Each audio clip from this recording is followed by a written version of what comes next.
Merry Christmas. So I have Hisatsu 5 filming, and today we're going to look at the R1 Classic from Cold Steel.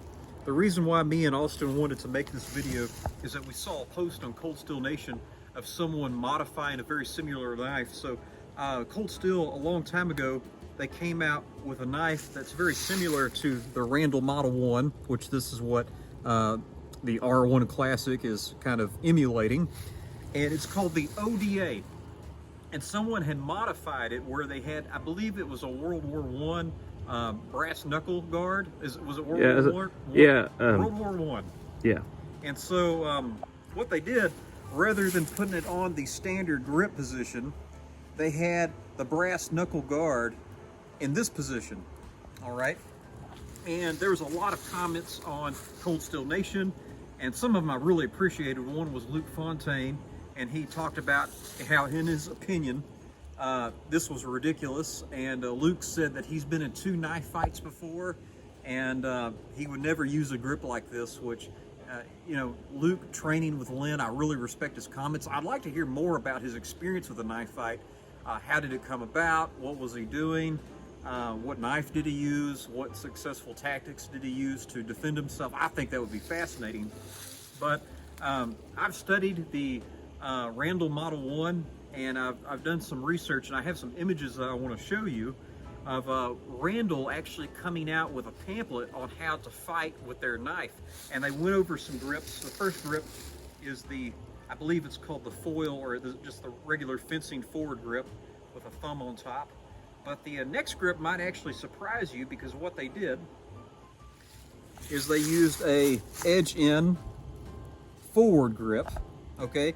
But what they did is they had their 2 dominant fingers over the guard, and as you can see, there's a divot right here that's cut out, which I've always found to be attractive, but apparently that's why that actually exists.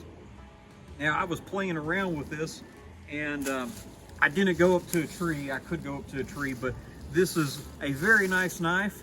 This is a Sami 3 version.